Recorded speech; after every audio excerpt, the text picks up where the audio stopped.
And we've got action. Welcome everyone, I'm Rob McNamara. We're out here for Rob McNamara Talking Golf, unscripted, unfiltered, and uncensored. We did our pilot episode last Tuesday. Today is Friday for those of you that don't know what day it is because of this problem we're dealing with. We'll talk about that maybe later. But the pilot got picked up for at least episode 2. I don't know if we have season 2 yet, but at least got picked up for episode 2. So thank you for being here. I'm joined by Scott Adland, our Director of Instruction, straight out of Sydney, Australia. He's Australia's favorite pro. He never said he was the best, he just said he'd be your favorite. So we're having a big time.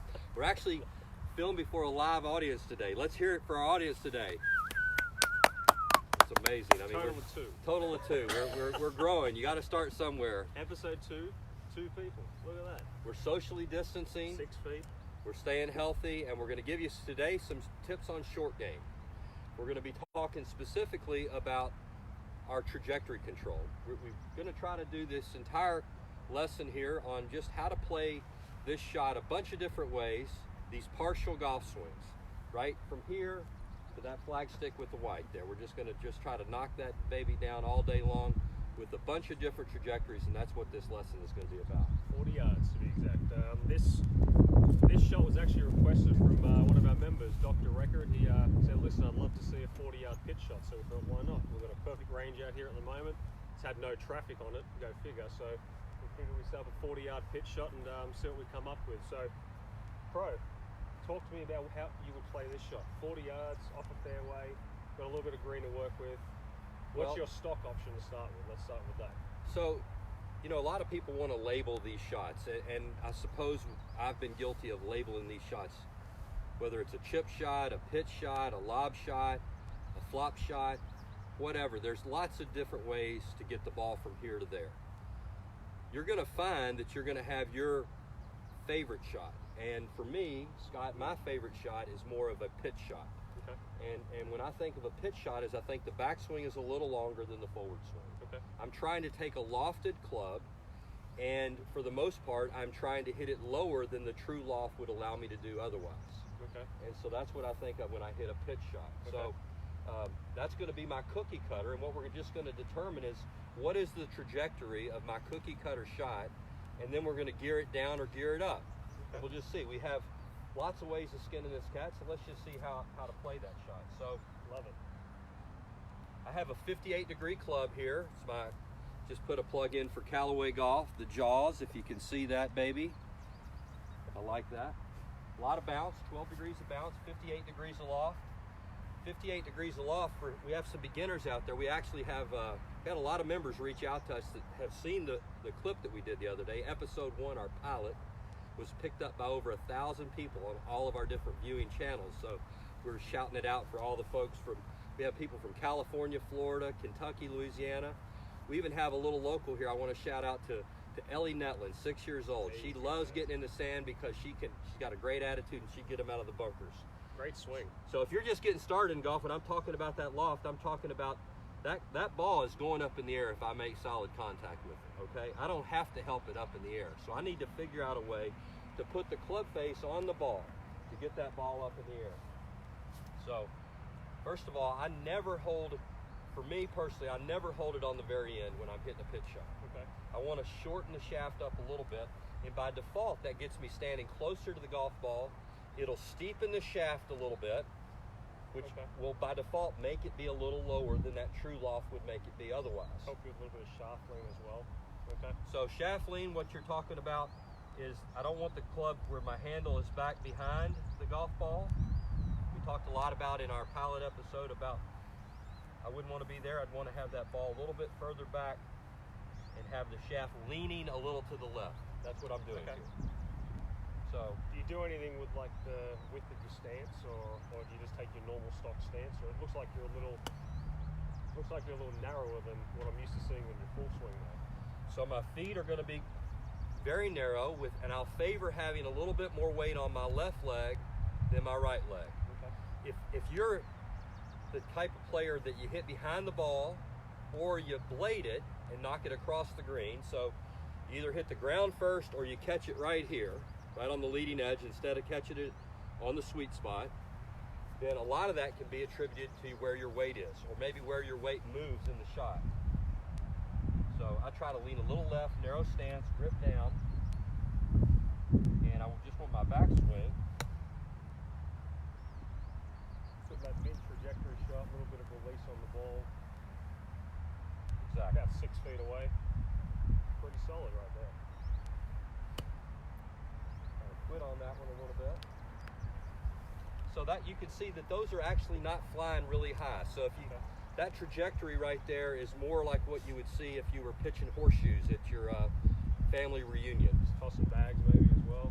Yeah, cornhole. Cornhole, yeah, exactly. That's the modern deal. Okay, so just kind of want to lean a little left.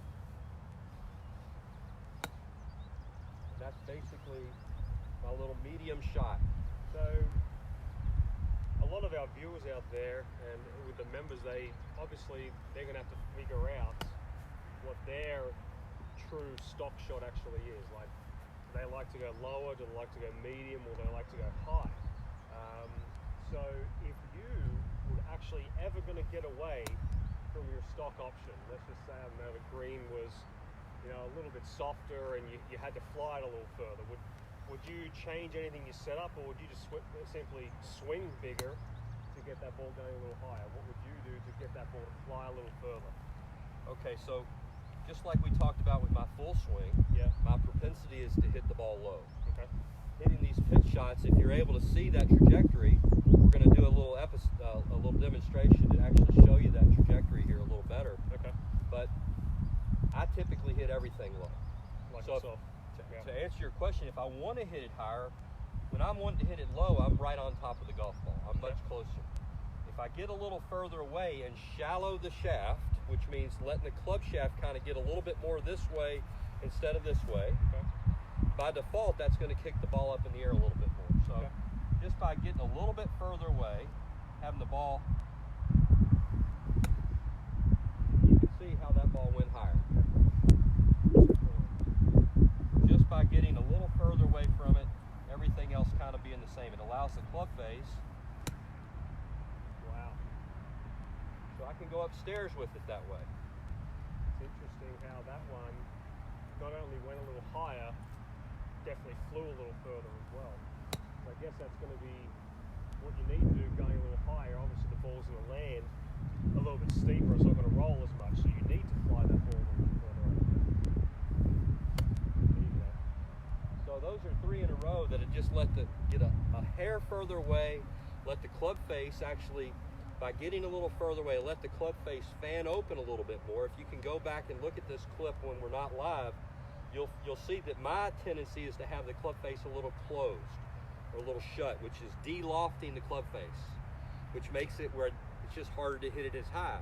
Again, I would have done really well, and some of the best rounds I ever played were in brutal winds relative to the field, just because I hit the ball low by default. Which can be problematic for us in a lot of golf courses, which is why I'm a great shirt salesman. I mean, let's be honest. It's okay, our audience has now grown to 3, a 50% improvement, just like that. Amazing. All right, so a little higher. On the road. A little higher. That ball gets up in the air.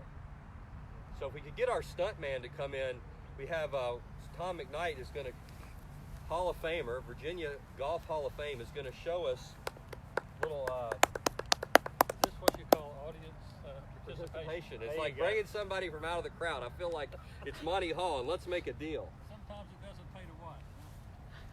All right, so we'll just see if I can hit it inside that hula hoop. Now, that may be tricky with this club. We'll see. A little high. A little high. Okay, let's see that one more time. Leave that hula hoop right there. The stunt man, Tom McKnight. A little high again. Okay, so here's what I can do now. What about if I switch clubs? Because, you know, hitting it that low may be a little tricky. And what about if I go to... What club do we have here now? So now I've gone to a 52 degree, 6 degrees less long. Okay. If I make the same stroke, it should be a little bit easier. Bingo. Time, baby. One time. Look at that. Mic drop. Interesting. So it all depends then, realistically. You don't really want to change your swing too much. You're just going to simply change the golf club to affect that trajectory. That is certainly an option. You know, there's no only way to do this. Right. If you think about Phil Mickelson, he emerged on the scene. This guy, I mean, he's arguably the best short game player that's ever played. He's certainly thought of that way, right? He was fantastic. Right. Well, forever, all he used was his lob wedge. He could hit every shot with his lob wedge. In that case, was a ping wedge. When he first started playing, before the money started flowing, money don't talk, it hollers. But when the money started flowing, he started changing clubs. But when he first started playing, he played pings. And he could take that lob wedge and he could hit it every which way. He could hit it over your head from right here. I've seen him do it. It was crazy. So scary. You can either learn to make one club do it all, or you can see that I have a 9, a wedge, a gap wedge, a 52-degree wedge, and a 58-degree wedge. So if we're playing on a golf course, say, like they do in Europe a lot, and we had to hit one low and running, like a links golf course, we've got a pretty good surface here, like it's cut pretty tight, so we should be able to run this ball up no problem, but you'd land something a little shorter and let the loft of the club roll the ball up to the flag for you. So I'll do that, and this is a 9-iron now. Same idea, gripping down on the golf club, playing the ball back in my stance. That steepens the shaft, okay? Remember, including your driver, folks, if you want to grip down on if you're hitting a shot into the wind with your driver and you grip down an inch, that by default will steepen the shaft and make the ball fly lower. So you can let the shaft out and hit it higher and further. So with a pitch shot, same thing. You grip down on it a little bit, you steepen the shaft, and I'll just run one, land it in the fairway here, Chase up. and just let it run up. Is that what you'd say is more of a chip shot versus a pitch shot? Two differences there. I always think of, when I think of chipping, I always think of like an extension of putting, like a low running kind of shot. And when I think pitch shot, I think higher and softer. So to me, if I was teaching my Aussies, I'd say he's now chipping, he's no longer pitching the golf ball. So it definitely looks like you're chasing the ball a little bit lower and running it up now. Definitely have shortened my golf swing. If I made the same exact swing with this 9-iron that I was making, where in other words, where I'm bringing that club up to here, let's just see where it goes. You see that red flag in the background? Can our camera, does our producer see that? Barely? Well, let's just make the same swing and let's just see where it goes. So that would be the shot that you would get. That ball was going to end up going 70 in that hole. in the other hole. Might be in the hole. I like that. Obviously, you've played all over the world, pro. What's the best piece of short game advice you've been given? Who, in your opinion, I know Tom's standing back there, and he's obviously very talented with his short game, but in your opinion, what's the best piece of short game advice you've been given? Well, Tom McKnight just gave me a quick little lesson before I started teaching you. Maybe y'all should have Tom up here talking. His voice doesn't carry as good as mine, though. I'm kidding, folks. I'm kidding. The best piece of advice I ever got, I'll tell you, my golf coach in college, Buddy Alexander, was a great influence. He was a great bunker player, great wedge player, and he's the one that really showed me if I wanted to hit the ball up in the air and lob it, how to get the ball to go much higher so that I can start getting real creative if I needed to really take it up top and hit the razzle-dazzle shot. Go in. So you can see how my setup changed. I went from being here pitching to letting the shaft out. I let the shaft out. I shallowed the shaft as much as I possibly could, and I started using, what do we call this on the bottom? The bounce. The bounce, folks. So this club has 8 degrees of bounce, which is not a ton, actually, and it allows me to sort of slide this golf club right under there. There's your Mickelson shot. You want to stand right here and let me hit it over your head? Do you trust me? I trust you. Ooh, no, don't do that. Don't do. Well, I Can't afford to lose you. You're a great man's a great club fitter. If you want to get a good set of clubs, Scotty A is the man. So if you want to hit it up high, you can see what I'm doing. I'm getting my stance really wide. Yep. I'm sitting my buns down. I bring my buns down with a real deep knee flex. And I can make a big swing. And I bring the club around me, and that's what Buddy used to say. Just get the club to shallow, and you can go straight upstairs with it. To the penthouse. they're all ending up in the same place by the hole, whether you go low, medium, or super. Well, I would call that super high. That's like category 4. That's almost like a last resort. I feel that's a higher risk kind of golf shot. You want to go. I always think about going low whenever I can. What about that one? Now I'd say it's a high trajectory. Not as high as the super lob shot, but still pretty high. I would call that category 3. Okay.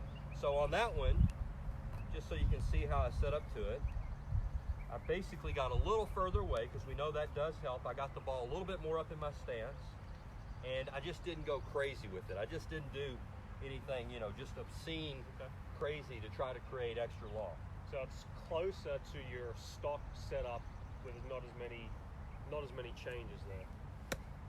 Yeah, I mean that's most of the time that's plenty high enough right there. Okay, I like that. Most of the time that dog would hunt. Interesting. Okay. It's pretty solid. So you were mentioning bounce earlier. Now, for those of you out there that have any questions on bounce and particular wedges you should be playing, where I grew up in Australia, the turf conditions were always super firm.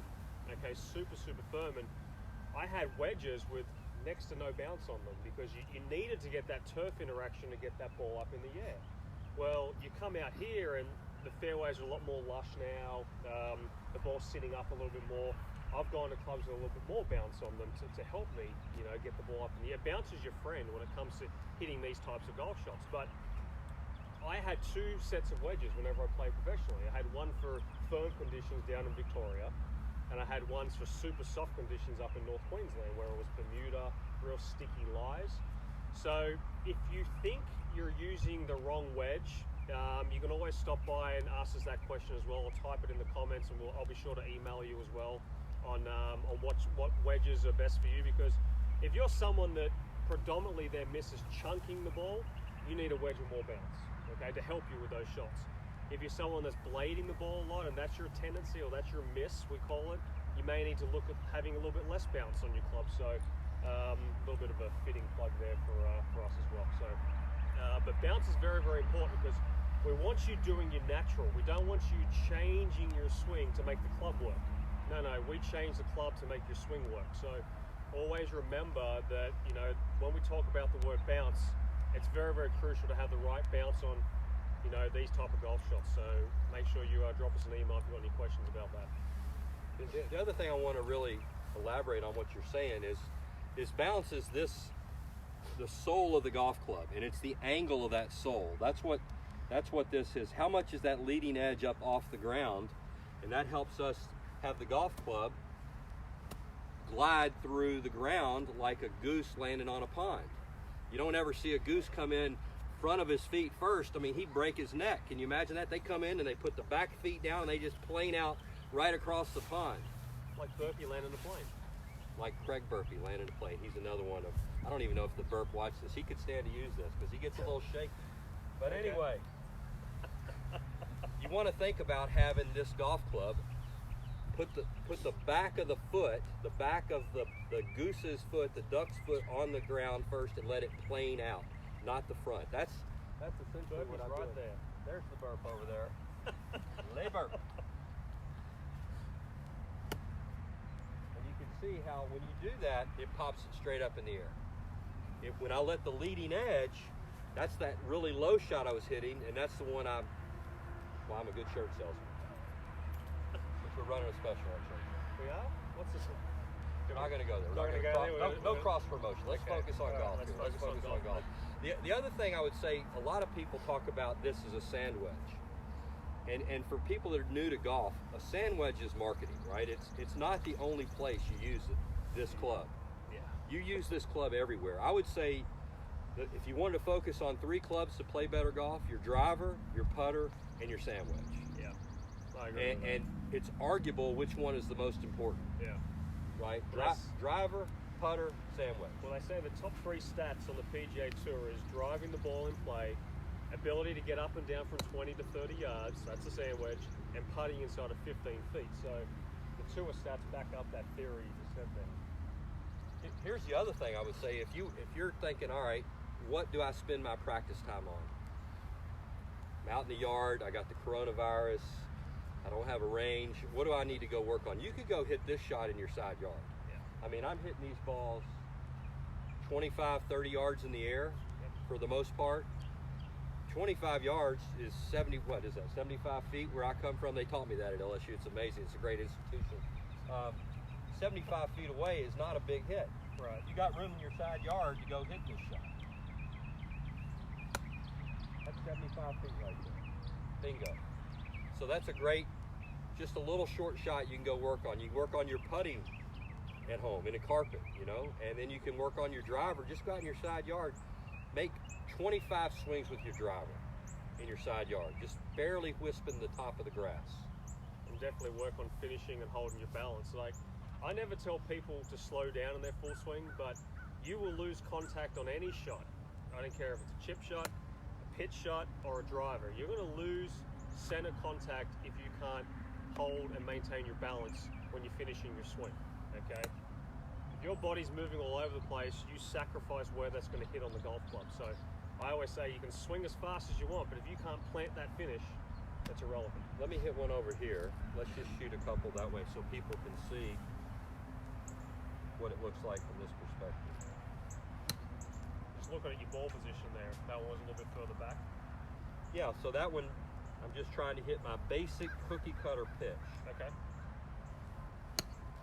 Robert's going to go get those for us. On the train tracks? On the train tracks. Let's put it right up on the train tracks. No, I'm kidding. I'm teasing. Okay, a little higher this time, so I get a little further away, move the ball to my stance of air. There you go. And there it is upstairs. So just just little subtleties will affect that trajectory. And here we're going to talk about going forward. We're going to finish up with this concept of when do I use this shot. First of all, you kind of got to know what your capabilities are. Which one of those shots can you play? Can you play the low one? Is your favorite shot the medium one? Is your favorite shot, Tim Thompson, one of my dear friends and students, he when I started with him, he could only go upstairs with it. He couldn't hit it low. Everything he hit was either level 3 or level 4. It was higher. Yeah, it's interesting. Or, do you want to go, I don't know. You got to just kind of know your own deal. Then what I want you to focus on is, once you know yourself, what shot do you play? Well, here is the trump card. No play on words with our president. Here is the trump card. How the ball sits on the ground is the first order of business. So you're trying to say, what shot do I play? Well, if a ball's sitting in a hole versus sitting on normal grass, or if it's sitting in the rough, high grass, you've got to play 3 different shots there. It's almost what shot can I play based on the line. Yes. Yeah. So that's your first order of business. The second thing you want to note is, what is the distance? What is the distance? Then, what is my carry distance? Right? So total distance to that flag we said was 40 yards. I'm not landing that ball 40 yards. I'm landing it 25 to 30 yards. Yeah. Then, how firm is the surface that I'm landing the ball on? Right. I mean, that's one that you really got to pay attention to, and that changes every day. It changes in the middle of the day. Bit of rain, no rain. Exactly. And then I would say, lastly, you start factoring, okay, wind, really wind could make a big difference. Yeah. If it's wet, the ball's not going to spin as much. It's going to skip more when it lands on the green. Are we shooting uphill or downhill? So all those things go into your computer to make your club selection, to make the shot selection. Yeah, I like that. And that's how, knowing how to hit the shot and then knowing what shot to hit are 2 different things. You could have all the shots, but if you don't play the right shot in the right situation, you won't get the best outcome. You'll have a nice shot with a poor result. It's interesting you mentioned You want me to hit this one here? Go for it. It's interesting you mentioned conditions that you play in every single day. And, we talked a little bit in our pilot about spin.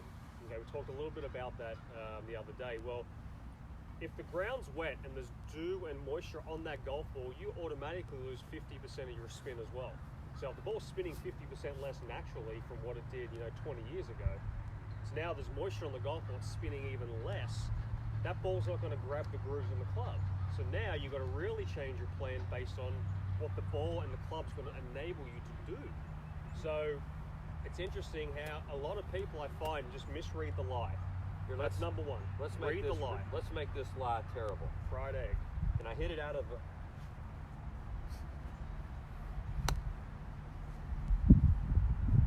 Go in. Oh, that ball ran a little bit more though, didn't it? It took off, yeah. No, not as much But I speed. hit down on that more. Right, you had to So change. I had to change. I did take the most lofted club I had, and I put the ball further back, and I hit straight down on that. And you'll notice one divot. I've hit 50 balls from up here. So I changed my angle of attack to hit down on that more to show that. I like that. Okay.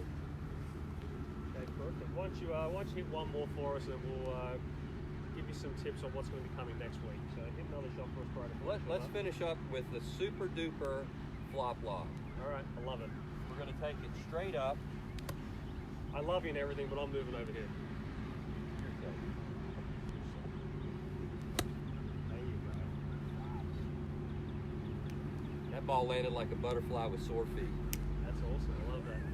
So we're going to be bringing you some clips and some tips on our other instructors. Tom McKnight's going to feature with some videos coming up, myself included, as well as Rob.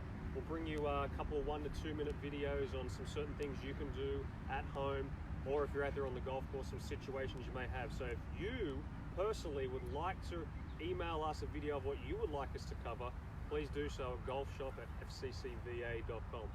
Everyone stay safe. Take care, guys. Hey, hopefully we didn't go too uncensored today. I tried to keep it very, very top shelf. You were great. You were fine. Hopefully you enjoyed it, and nobody has to worry about any pink slips coming in the mail. Y'all be good and safe. Love you. Thank you.